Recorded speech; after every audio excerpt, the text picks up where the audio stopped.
So I've got just a few reflections to make as we open the session. These reflections, These reflections are just sort of setting up the discussion, which was actually done very nicely by, as Sare said, by our previous... Oh, sorry, do you want to sit back so you can see properly? Sorry. So as mentioned, there's lots of segues between these themes that we're discussing in the panel session. So as I mentioned earlier this morning, for those of you who were late, a key challenge that we need to address is reducing our greenhouse gas emissions. Globally, the international community, most of it, has agreed to reduce emissions so in order to limit warming to 1.5 degrees. So 1.5 degrees is an emissions trajectory that's in this green line. The Paris Agreement also talks about 2 degrees but aims for 1.5. We're currently at about 1.4, 1.2 to 4. So up here, this is the line where our emissions are currently on a trajectory if our policy commitments were to be met. So we've got a lot of action in order to bend the curve of our emissions in order to get us where we need for a safer climate than where we're headed at present. So part of our ARC grant research did a few things about policy. One of the things we did was articulate a built environment policy framework. So the built environment is very complex, lots of different sectors, lots of different types of policy instruments, lots of different timeframes, lots of levels of governance, and very complex. And we also identified a policy instrument typology. And then what we did in a workshop with our expert reference group, we identified some key built environment policy instruments that occur across local, state, federal and international levels. And for the local context, we looked at the City of Melbourne, but we also looked at the Wellington Shire Council and also the City of Geelong as a comparison of 3 really diverse local governments in that context. And for the state, we looked at Victoria and federally Australia. So this is a map of the different policy instruments. I'm not sure, hopefully you can see different types of instruments. So the previous panel talked about voluntary instruments. So sometimes they're particularly in the absence of a regulation. Laws, regulations, strategies, guidelines, voluntary instruments and programs. And the larger the circle, the larger number of policy instruments that were occurring at that level of government across those different life stages. So what you can see here, we've been talking earlier, throughout the day about the need to sort of close the loop and be more circular. Yet there are fewer regulations in particular and laws at these later life stages. So we think there's a lot to do in costing and approvals, which is what our interview respondents often said, that's where climate change initiatives get cut out. If there's no requirement, if it costs too much, that's where initiatives get cut. So we can see the need for the activation potentially of more initiatives, policy initiatives at those later life stages. We have a paper under review where we looked at each of these policy instruments and said, well, does it actually contain a greenhouse gas emission reduction target? And is the target in line with achieving the Paris Agreement goals? And we found that only 14% include a Paris Agreement emission reduction goal that is in line with meeting the Paris Agreement objectives. So there's a lot of gaps in those policies. Now, arguably, not every policy will need to have a goal in line with Paris, but it does indicate a big gap. I won't go into detail of those, but also to let you know that we have another paper under review that we also looked at, well, what actions do the policies address for both mitigation and also adaptation? And again, there's lots of gaps. So there's lots more ways in which we can activate our built environment policy context for climate change action, both mitigation and adaptation. So reflecting on what our interviewees said, across those working in sustainability, architecture, urban design, urban planning and landscape architecture, we talked about key barriers and key facilitators. And you can see here, those that are shaded in red are the top 5 barrier identified by those respondents from those sectors, and the green are in the top 5 for each sector in terms of facilitators. So I've shaded in grey that policies and leadership was a key barrier across all 5 sectors, and inversely, having good policy and targets and resources was a key facilitator identified again across all 5 sectors. Now, we conducted interviews with people from policy, from property and construction earlier, and those papers are published. You can access them through those QR codes.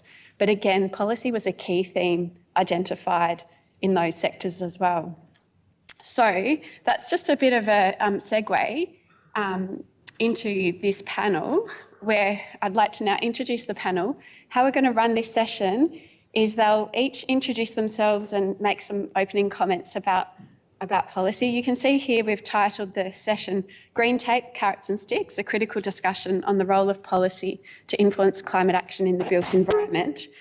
So we want to explore this topic through your questions that you ask. So again, you can use the Slido to ask questions. If you give a thumbs up to another question, it'll bring it up to the top, so I can also prioritise which questions to ask by those who are most liking those particular questions. So we often, although we've talked positively about policy, often there's a current discussion about it's red tape, cut the red tape, cut policy. So we're open to explore all different views of whether policy is a good thing or not as well. So our panel members are Alison Scotland, from the Executive Director of the Australian Sustainable Built Environment Council. We also have Domus Mirlib, who's the Assistant Manager of Client Science and Adaptation with the Climate Change Authority. And we have Trent McCarthy, who's the Director of Clean Economy, Engagement and Experience at Melbourne Polytechnic, who just recently ended his term as a councillor at the City of Darebin. And also Georgia Warren-Myers, who's a key chief investigator on this project, ARC project, but she's in an industry secondment at the moment as head of ESG and risk with the APAC, working at JLL Value Risk Advisory. So I'll now hand over, because Domus has some slides, and Trent. Oh, okay, you don't want to. Trent's got some slides too as well. But what we'll do is we'll start with Alison first, and I'll come join you. Hello. Ooh, way too loud. Need not project. Okay. Well, lovely to be here, and thanks so much for the invite.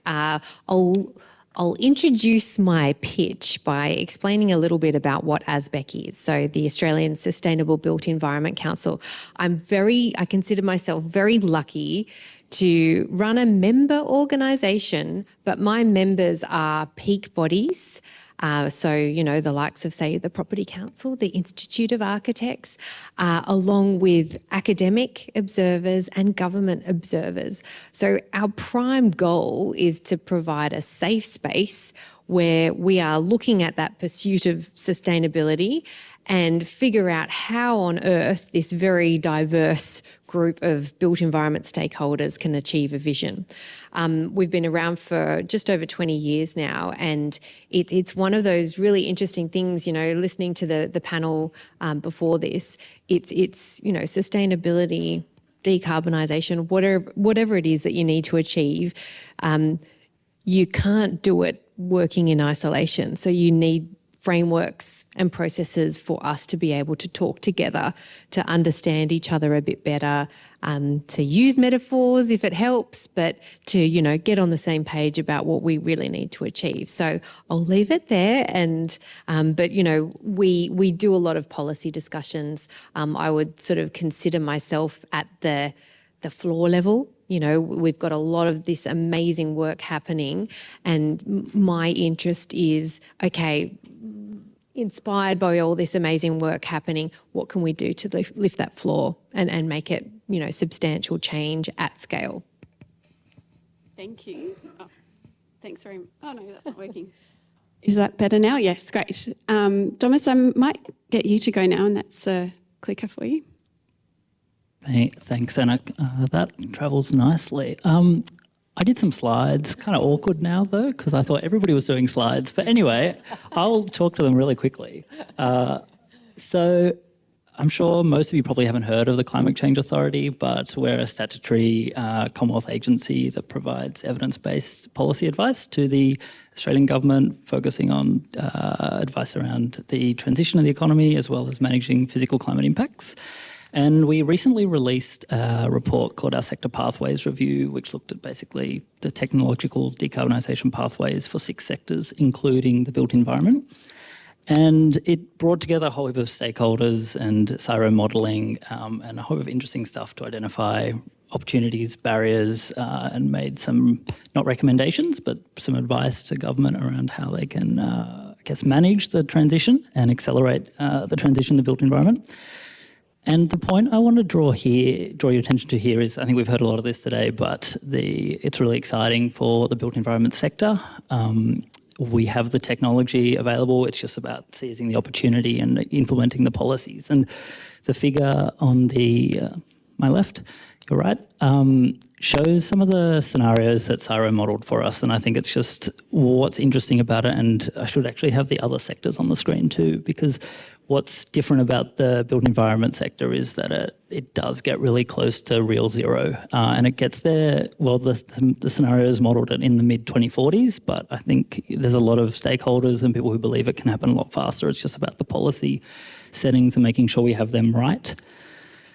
And the other thing about the built environment is there's so many co-benefits and other opportunities around decarbonisation, and the policy, I think, is really critical for making sure we harness these. And so when it comes to, we're in a cost of living crisis, energy bills are skyrocketing, but if we improve the energy efficiency of our appliances, we electrify, we can potentially significantly reduce the energy bills for a lot of people. It sounds obvious, but we don't often think about it in the policy space. And I think it also applies around health and well-being and adaptation and resilience of buildings. There's been a lot of talk recently around red tape, as you said, Anna, and there are other reasons why I guess we have policy frameworks in place that aren't just about achieving the straight goal.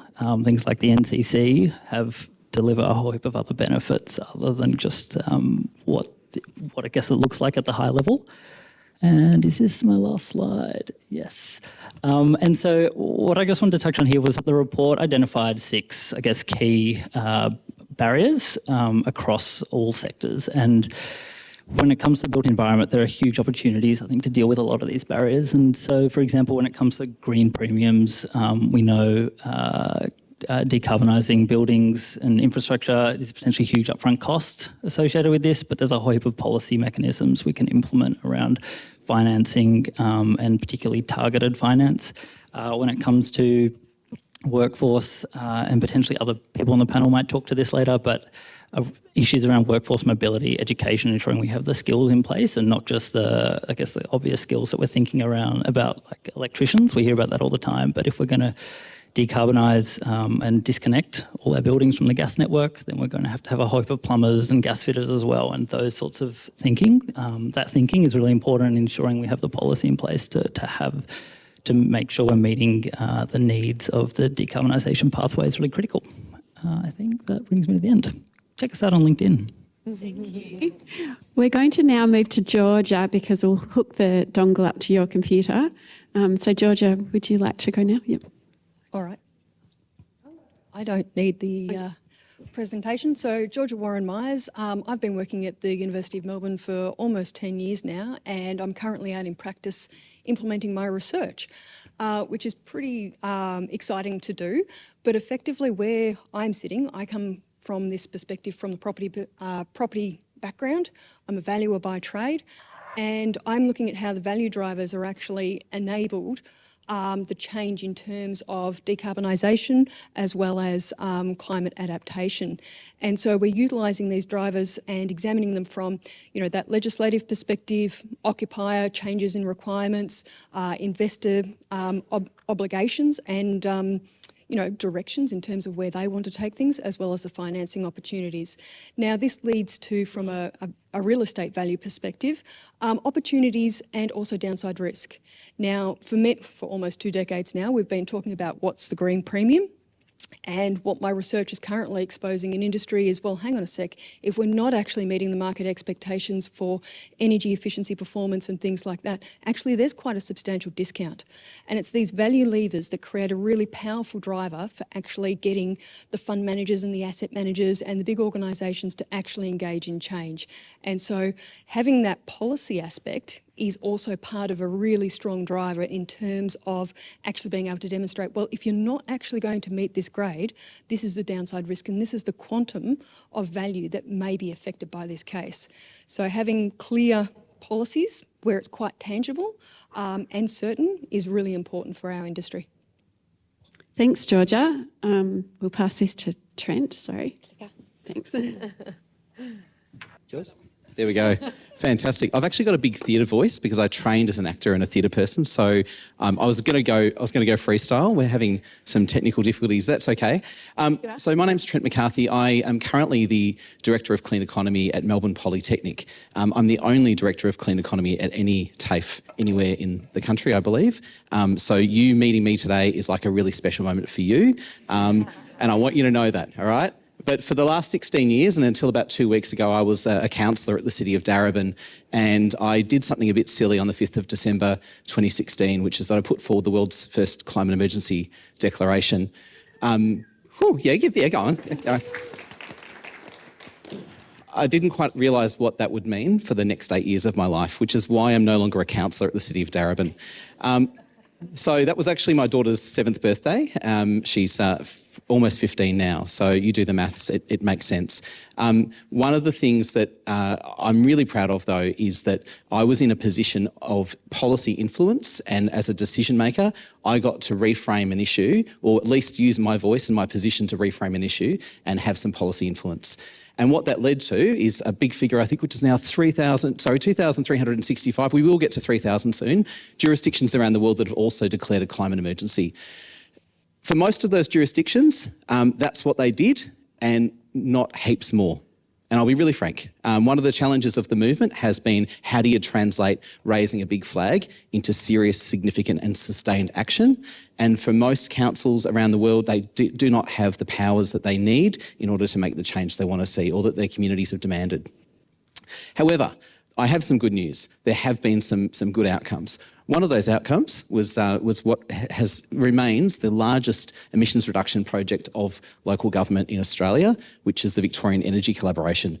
When Darebin Council said, we want to make one of our commitments to actually get off fossil fuel power and go completely to 100% renewables, we said if we were going to do it for ourselves, why wouldn't we do it for everybody else? And so we use the concept of aggregation and scale to invest specifically and significantly in one person having one job for 3 years and doing nothing else. We literally put him in a room and no one was allowed to distract him, and he had to work out, how do I move an entire sector to renewable energy? What he effectively did was he managed to convince over 50 councils to do the same thing, which is to switch to 100% renewables. And that's led to about 90,000 cars off the road, not literally, but that's the equivalent of emissions reduction activity.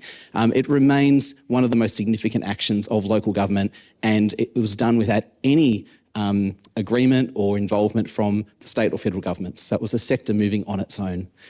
That's the highlight for me. The low light is what I failed to do. For the past 8 years, I advocated for significant and serious changes to the Planning and Environment Act and the way in which we think about decision-making in that planning and building sense.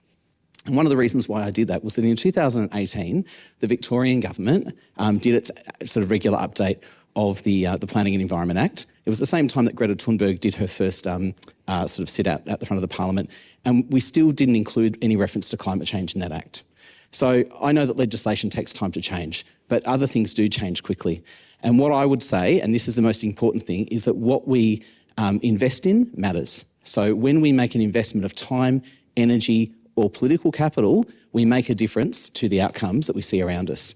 So I set in my mind that I had to actually get involved, not in raising the flag, but in getting involved in doing the work. Because one of the things that kept coming up time and time again when I spoke to developers and planners was that we simply don't have the skills out there to make the transition that we need to see to the clean economy or to a more sustainable built environment.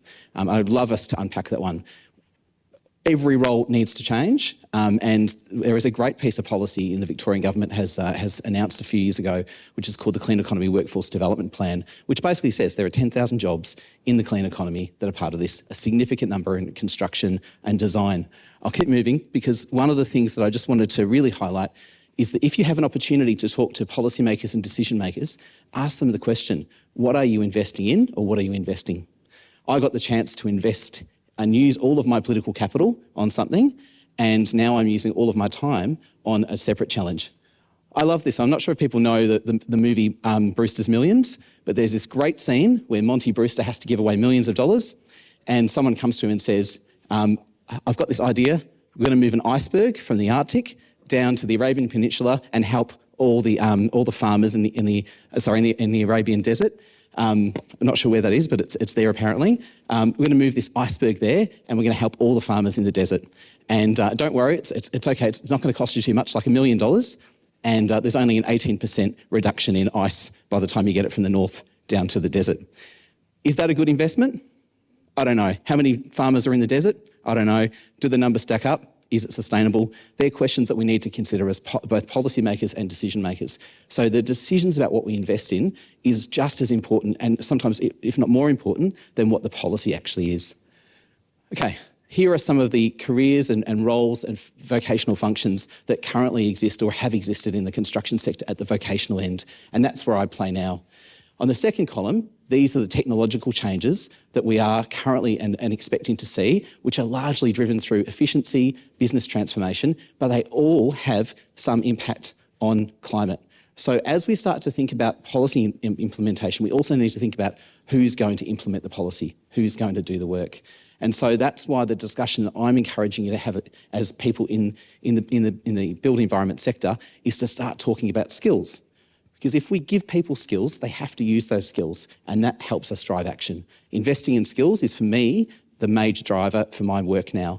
And last, I'm just going to finish, is an invitation, which is that we're really pleased. There is actually some good work, and I want to give you hope. Because as I said earlier on the first slide, if we have policy without investment, it's like hope without action. I actually heard that from Jane Fonda, who was in turn quoting Greta Thunberg, who was in turn, I think, quoting someone else. So everything's meta, but I've read this on LinkedIn. If you want to join me, send me an email, come along, and let's continue the discussion. Thanks. Fantastic. We might put it back on that Slido QR code if anyone sort of deleted it from their phone. So get the questions coming through. So thanks for your introductions. I'm going to pose a question to get back to this whole red tape thing, particularly in the context of the housing shortage and the economic downturns and the pinches that people are feeling in the context of having to facilitate housing for a growing population. What role, are carrots or sticks more effective and necessary in terms of facilitating climate change action in the built environment, particularly in this context of growth and the narrative of these economic challenges as well post-COVID? Carrots or sticks? Happy to start. I just jump in. I would say both, and a term that many in this room might know, the old tambourine, because it needs to be all levers. If we want the urgency and the change that climate is requiring of us, it needs to be everything, everywhere, all at once, as Heidi mentioned before. So you need I would say red tape is such a word. You need regulation, like your study said, regulation can be such an amazing enabler. If you use an example, say prefab, it's got so many wins, modern methods of construction using digital, but at the moment, our regulations are based on building, a building stick by stick on a site. If we actually used regulation to enable, the more use of modern methods of construction, you can have quality and quantity and everything else. I will also say that our current regs do enable quality. They're our safety net. We need it. I argue the fact that volume and numbers of houses needing to be built are separate to quality. I think you can have both and more, and that's where the tambourines come in, because we've got examples, like Thomas said, the built environment, we have the technology, we have the know-how, we know how to do this. It's actually just getting that cultural change, the people, they're, informed and ready to do the thing we need to do. And what makes it cheaper is scale. So we need to do it consistently across our wonderfully federated country. And economies of scale are really important to achieve in our tiny population of a country that we are. So I think they can all be utilised to really get that benefit. Thank you. Georgia, I think you were going to make some comments too. I think it was more because everyone was looking at me. Look, I think, we have a great opportunity here in terms of shifting the needle quite substantially and setting up new paradigms to actually generate a strong transition. I think the concern that we need to have in mind is that, okay, we want lots of houses to be built and things like that, but we don't want them being built in areas that are at risk of flooding, of bushfires and things like that. And unfortunately, we have a very bad history of going, oh, well, the financial drivers, oh, yes, as long as we build everything up half a metre, it'll be fine. That's not good enough, and it's not going to be good enough. Okay, sorry.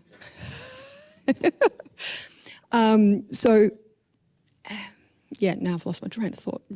Building in risky areas. Yeah, so no more building in risky areas is probably one of my biggest things that I'm quite concerned about with this current drive to, we've got to build so many new homes, and that reluctance to kind of go, that's the cheap land, generally because it is flood prone or bushfire prone land, and then we go and build new populations of homes in those locations.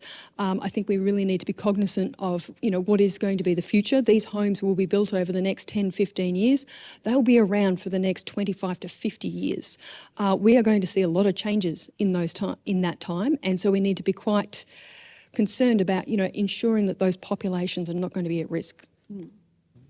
Thanks, Georgia. Do you want to make any more comments? I think we need to, when we think about our advocacy for green tape and for regulation, I think we also need to think about how we sell the co-benefits of those things. So the modern methods of construction is a great example. As we move our construction methodology to more of a manufacturing setting, and we've already seen this in parts of Europe, we see an increase in a few things. One is quality control. Another thing is safety. Another thing is increase in women's participation in meaningful and high-paid jobs in the construction sector. Now, we know, and I think it's around 2 to 3% at the moment of high-paid trade roles held by women in the construction centre, and about 12 to 13% across the board. But most of those roles are not on work sites. They're actually in project management, logistics, administration. So if we are going to see gender equity in the built environment, then we absolutely need to think about what are the work conditions and environments that actually support that. So part of the sell may be that to move our regulatory environment towards modern methods of construction, prefab. Prefab Australia's got a fantastic body of work on this and a whole roadmap for the sector. We also can sell the co-benefits, and the co-benefits are greater work participation, gender equity, you name it. So I think the challenge for us as advocates in this space is to think about how we speak to different decision makers on different grounds. And I think someone mentioned that before. We actually need to speak in their language about what matters to them to get them to do the thing that is sometimes incredibly hard, because it involves a lot of political capital to regulate an industry that does not want to be regulated. Thank you. Okay, so we've got a question from Andre, and that's been liked by a few people. So if you like a question, bring it up in the feed. So the question posed is, we've been able to do net zero operational for decades now. What policy do we need to reduce embodied carbon as well as material use in the built environment? Did anyone want to? Can I jump in just because It's the thing I was doing on my computer just before I came in here. So as Beck, we do, a lot of the research that we focus on is research that has the benefit of, consensus again off through the very diverse group of stakeholders. And we know that to get any sort of meaningful change, it's the old what's measured is managed. We've had lots of different ways of measuring carbon. And NABERS, so the National Australian Building Energy Rating System, has gone through a journey with a very, very wide range of stakeholders and have come to a consistent method of measurement, which they'll be launching here next week. The idea is, though, that you can have a consistent measurement and tool, but you need the policy to point to that tool, and you need that policy across the built environment, which is horizontal and vertical in infrastructure. So, buildings and transport, this, that, and the other.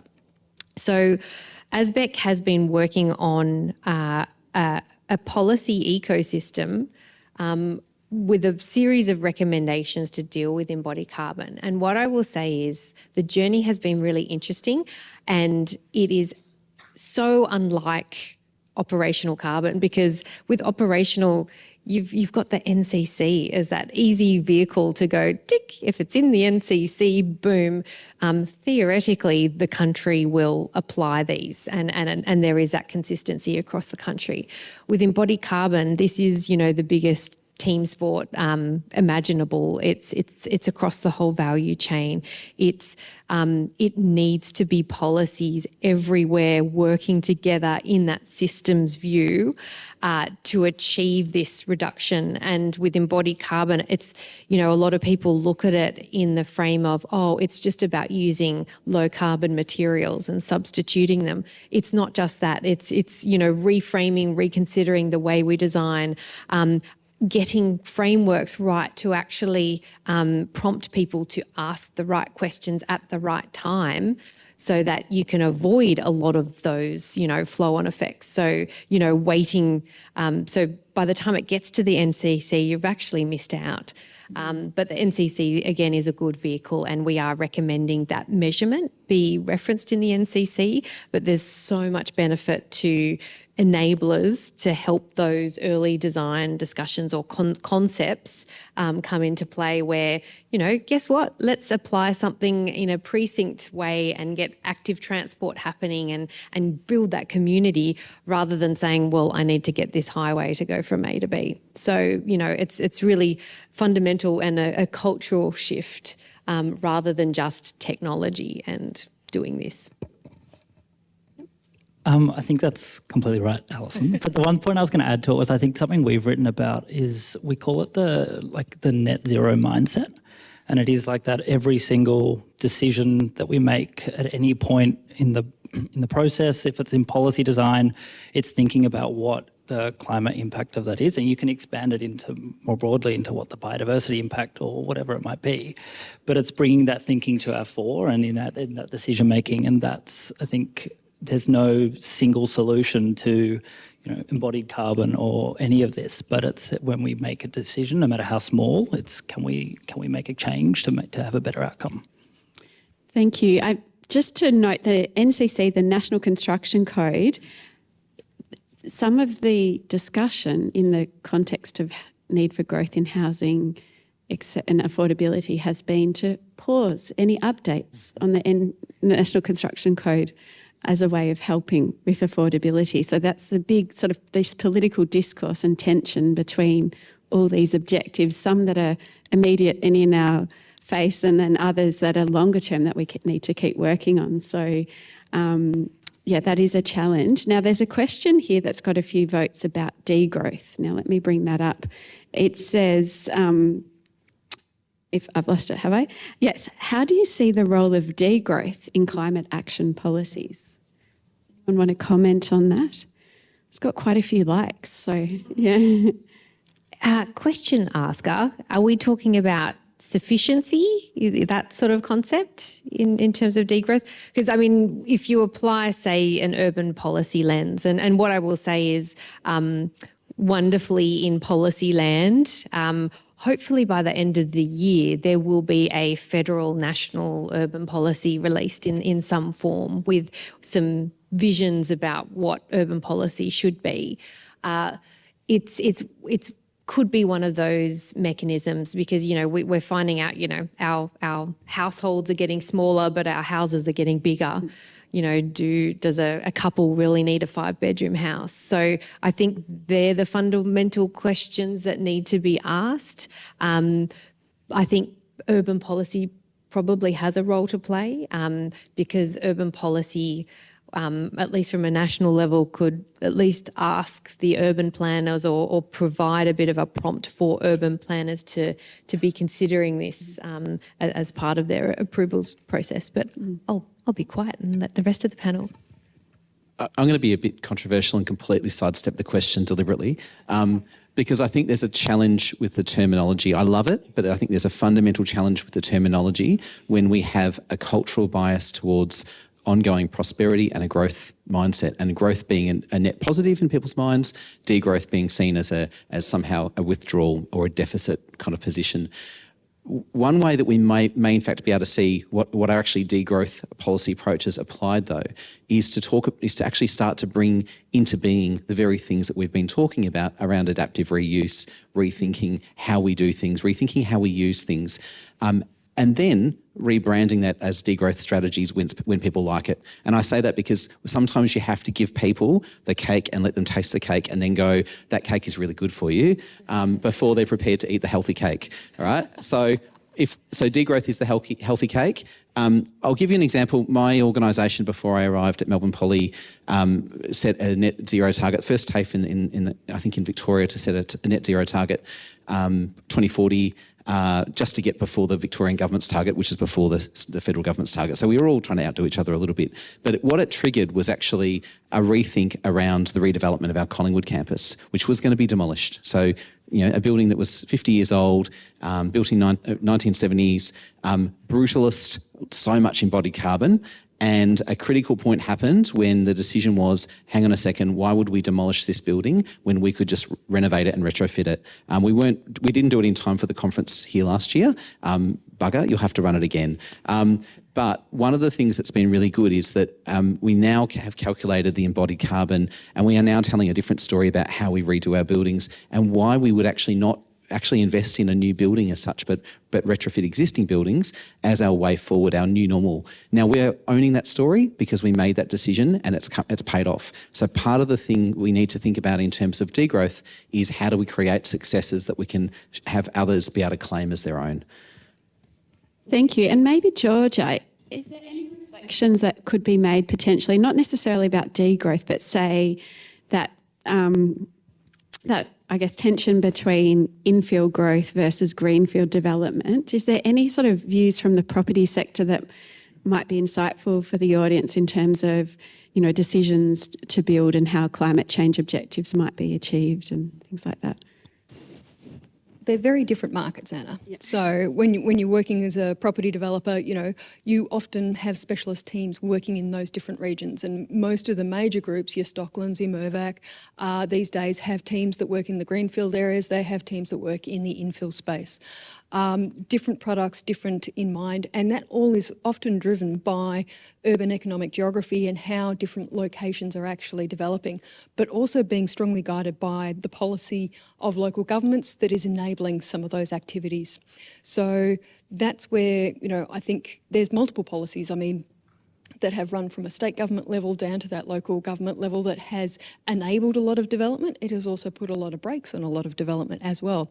And so that challenge in terms of trying to find that fine line on how do you, generate the right type of development in the right location, which is also market driven. That's the other side of the coin. I don't think we've really touched on this, is creating that consumer demand. So Trent just referred to that we've got to get everyone to eat the cake first. I completely agree. We've got to make that cake be really enticing, and people want to be living in an apartment or something like that. but they won't necessarily kind of go, oh yes, you know, my long life dream is to go and live in an apartment for the rest of my life. So I think we've got to think about how we engage with the community in terms of making these options desirable and, you know, creating that level of demand. Great, thanks. Well, there's another question that's got quite a few thumbs up here. It relates to, I guess, some of the comments you made, Trent, earlier. It says the climate and biodiversity crises are deeply intertwined, but climate policies often don't address biodiversity and climate action together. Why is this? And I guess not only why, but any comments about how we might bridge those two together? I think there's a literacy issue, which I think we need to put up front, which is when we talk, so having been in that early part and having been in the climate movement for a long time, I think there's a challenge for folks that are agitating for, you know, systemic industrial change, that actually the natural world and the significant, serious and consistent threats to our ecosystems is not necessarily seen as the higher order thing, when in fact there is no society without nature, there is no economy without nature. So I think there's partly a literacy thing in terms of the agitators for change, but it only took 2 years from when we started declaring climate emergencies across governments to then people declaring climate and biodiversity. So I think that joined up thinking starts to kick in, and we're already seeing you know, a new type of language forming. We've had some, you know, federal government interest in talking about nature positive solutions. I think whether it's biodiversity, nature positive, whatever it might be, I think we are seeing a shift in that language, moving in that direction, because I think we're realising that there is an ecosystem here that is fundamentally about how people live, and that ecosystem is deeply threatened by our activities and our industrial processes, and we need to bring, I suppose, a cogency to everything that we do from this point forward. I'd probably say, in the interest of getting shit done, we quite rightly do try and do little bits as we can, you know, just to try and get change. And you know, that does create the silos. But I think we're at a point in this sort of revolution that we do need to take that systems view, and, you know, what might be net zero carbon might not be net zero nature. And I think I think, you know, even in the last few years, the policy system has evolved so fast. And, you know, we saw this year the introduction of companies, you know, over a certain limit, having mandatory climate-related financial disclosure. So it's a risk, it's for boards. Boards have to report on it. The next evolution in climate-related financial disclosure is nature-related financial disclosure, and they are connected. And the process now is companies trying to figure out what that means. So what does it mean for a property company? How on earth are you going to quantify what you're doing? So it's that process of learning while doing, and policies is responding. So not perfectly, but it's at least getting people to think about it, and that's part of the challenge. Yes, and I think it's great that you brought up the Australian Sustainability Reporting Standards. So that is just so important in terms of, and I'm watching it shift the thinking of lots of different organisations and investors in the industry, and how they're engaging with this. Now, you know, the Task Force for Climate-Related Disclosures created the framework back in 2017, 2018, and this is kind of a reiteration of this that's being enshrined into our policy. However, what we need is an equivalent form for nature. In my discussions, everyone's like, well, we'll do it, but we need to actually have a way in which we can measure and quantify it. And I hate to, you know, say that, you know, we need to be quantifying nature, but there needs to be some way in which they can measure and track that progress, because if they can't do that, they can't demonstrate they're making a change. And at a forum last week, I found it very interesting on what some of them were creating in terms of their idea of their positive response to nature. So, yeah, the sooner we can get something, you know, more concrete to enable them to start using that as a framework to examine what they do and what their activities are, I think will be very beneficial. Okay, well, there's a couple of questions here that I've got to, so remember to do the thumbs up so I know which questions to ask. But there's a couple of questions with about, I guess, policy examples. So one is about what policies have been introduced that have helped or hurt the urban heat island effect in the city, and another one about, can we plan walkable nature and climate positive cities not centred around cars, and, how can we facilitate that? So are there any examples perhaps that you could talk about that people may not have heard of or might learn from to take away into their practice? Yeah. I might open the batting with one that I know is happening in local government, which is this concept. If you think about everything other than buildings, and including buildings, but let's start from the easy stuff, is potentially places that can be rewilded. And so that term rewilding is a term that has really entered the local government lexicon. It gets picked up in different ways. So one of the things that local governments can do is that they can set as the default position for all open space and all public spaces to be rewilded, right? So and a net increase in green open space. So if you start from the perspective that the rewilding is actually the starting point, because you have to build back against the huge deficit we have in nature in our cities, then you have to make an argument as to why something wouldn't be rewilded. And so we're always disadvantaging nature in cities because we are putting it on the back foot as an add-on rather than as the starting position. And what that does is that it actually makes it really, really hard to turn what is currently bush or nature space into something else because of the very you then are actually reducing your total net position. So I'm a big fan of measuring things. I'm not great at it, but I'm a big fan of it because that's actually how you influence policy minds when they have to report on the bad thing that they want to do or they have to do.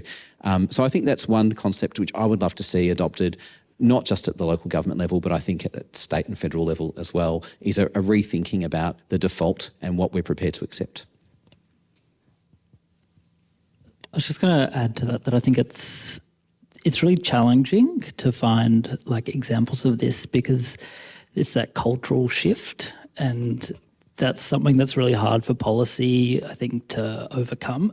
Sorry, because policy is about, I think, when you see governments making policy, they're often making it in response to what a community wants. And if you don't get that, as we were saying before, if you're not showing people what they can, if you're not giving them a vision, I guess, for what the future could be and what their life could be like, and you're not conveying that and selling that, then it's really hard to get the policies in place. And the retrofitting side of things is really challenging for cities when you have these really embedded systems. To try and change them to 5-minute cities or something like that is really challenging, and it takes ambition and money, and whether we're going to throw that at it is, I think, an open question. And the bravery of long-termism. I loved the panel previously, talking about those, thinking 7 generations ahead. What I will say is the local government has so much to share, up. And, there's so much inspiration. I remember hearing someone from City of Melbourne at a talk recently, and I'm a visual person, and he showed a picture of Amsterdam in the early 80s, and it was just cars and gridlock. I didn't even know that was in existence because the Amsterdam I know is just bikes everywhere, green. So, it can happen, change can happen, and it requires that foresight and commitment and the bravery to look beyond the electoral cycle and the many electoral cycles that Australia has. Yeah, completely agree there. And I think the other thing is that everyone's always very worried about, but it might be too hard, it might be too much. Well, from the perspective of the property industry, you put the rules in place, they'll just work out how to innovate to achieve it. Okay, so, over the last 20 years, we've seen all kinds of different environmental policies, different requirements kind of coming in, whether it's mandatory disclosure, whether it's requiring certain amount of green space and things like that. I'm not saying there's some very bad examples of those as well. But in essence, it gets put down, and basically the developers, the investors, they work out how are they going to achieve it. They don't sit there once it's in place, they'll put up all kinds of barriers beforehand going, it's going to be too hard, it's going to cost too much, everything like that. we shouldn't be using that as a mechanism, because the moment we put it in place will be the time that we'll start seeing innovation actually shifting, and the industry will engage with it and they will innovate and they will do it. So I think we do need to be brave, and we do need to think about that future and far off, not just, oh, what's going to happen in the next 4 years. Great. So one of the other questions here is related to some things that were just mentioned about achieving this. And so the question's from Liz. Where should the resourcing come from to build the human capital and knowledge required to implement new policies? So I guess, Georgia, you're optimistic saying it will happen, maybe without funding or with it, or what are the opportunities then to help fund? Well, that's also, sorry, yep, I think I'm working again. So everyone always talks about, oh, well, we need the skills for this, we need the skills for that. And if we don't have the skills, we can't do it and things like that. Interesting, when we start talking about different policies coming through or different regulation going to be adapted, in the business world, everyone's already, those savvy business people are all thinking about, oh, how can I make a gain out of this? How do I upskill to ensure that I'm the one providing those services in the future? So even though we may not necessarily have everyone, in every trade, being green builders, there will be some that will go, hey, this is a market opportunity for me. I'm going to take advantage of this, and they will lead the way. And so I think, let's stop using knowledge as a barrier and start going, okay, let's move ahead. We will learn as we go along. I'm going to follow you directly on that. One of the things that we're having to tackle at the moment in the TAFE system, and so TAFEs in Victoria work as a system, and I think it's really important for people to be aware of that, is that we currently don't have the the qualifications framework to support the skills that we actually need as part of the transition. And we won't have the qualifications in place, the type of qualifications, in time for when the work needs to be done. So we're being asked a question at the moment, which is what the Skills Labs approach is that we're investigating, which is how do we create the skills in the workforce, the existing workforce and the incoming workforce in the broad residential building and construction sector and the manufacturing sector, when we're not asking everyone to be an expert on climate change. What we're asking them to do is understand how an element of their role will shift. So for plumbers and electricians, which traditionally have been trades that have worked alongside each other, they will now need to work in both an intensely collaborative environment, but also a different workplace environment. So we will see an increase in those sorts of trades, both involved in retrofitting, and actually supporting the transition for existing building stock, but also working potentially in that MMC manufacturing environment where they may do a bit of something, and we're moving away. So I think one of the challenges that we have in this conversation is that as we start to see the shining lights and the innovators in the industry, it's really about telling those stories as all change happens to influence the early adopters, the early majority. The late majority gets picked up through regulation and through market insignificance. And I think that's where we just need to really get out there, run the narrative about who's doing interesting stuff and why we need more of it. And that's on all of us as citizens in a thriving, whatever we are these days. I think we're a plutocracy, whatever the thing is. Whatever we are now, that's what we need to do. Got another very live example of this all going on right at this particular point in time. So the International Valuation Standards, which governs valuations of assets globally, recently introduced that ESG needs to be considered in that valuation process as of January next year. This has led to an entire fraternity. There's over 8,000 valuers in Australia. There's probably several 100,000 valuers globally. All are sitting there going, uh-oh, we know nothing about ESG. Oh my goodness, how do we find and know about this? We don't know about climate risk. We don't know about green building. We don't know about emissions. And but the thing is, it comes into force in January. So suddenly there's this massive level of upskilling going through the sector at the moment in terms of, okay, what do we got to do? What benchmarks have we got to achieve? What information should we be reporting on? So we're seeing this shift happen very quickly. And now I've been doing research on valuers and their knowledge of sustainability for almost 20 years. Let's just say, despite us having, certain, it being around for quite a long time now, the knowledge level has been very, very poor. Probably our biggest jump was in 2010, and so the survey when we had the mandatory disclosure introduced into the commercial sector. That led to a massive shift in terms of knowledge around this particular rating tool by about 2014, 2015. It started having an influence on market values of assets and rental premiums or discounts. So that knowledge level is, kind of one of the key things, and it's going to shift, and it's going to be a little bit of a process over the next, 2 years, and I'm saying it's going to take probably 5 years for it to actually filter down all the way down into, the everyday valuers and probably the ones that come and do your assessment of your homes.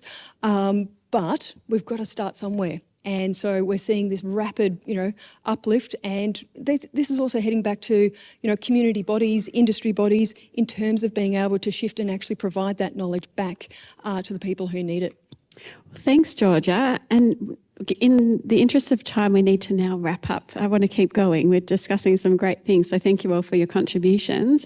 But is there one last thought you'd like to leave the audience before we stop the panel? Maybe one big idea or one initiative or one final thought that perhaps you'd like to share? Stop fussing over the details and get it done. Start talking about the problem which we can solve, which is that we have enormous investment in infrastructure and pressure to build more homes quickly. 800,000 homes over the next decade in Victoria, 1.2 million, I think, by 2029 across the country. We also have the drive towards net zero and a circular economy. These things are seen potentially at odds with each other. They can absolutely be part of the same story. Get in the gap between those two things and talk about how we do those two things together. The more we talk about that, and we talk about that as with meaningful examples and very specific pathways to change, the harder it is for those two things to run off in different directions. Because I tell you which one will win. The one that will win will be the one that makes both economic sense and also fits within the regulatory environment. So the time is now to talk about housing, sustainability, net zero transformation and circular economy as part of the same conversation.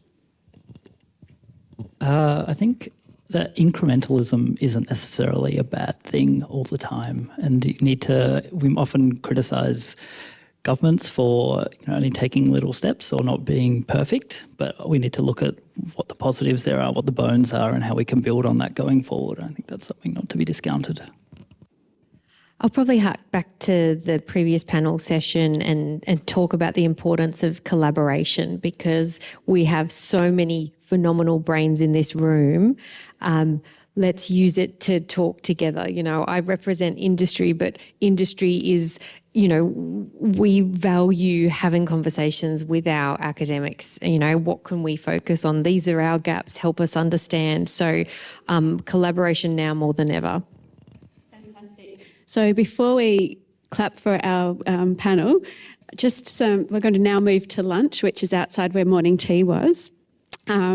Atrium on level 1, sorry.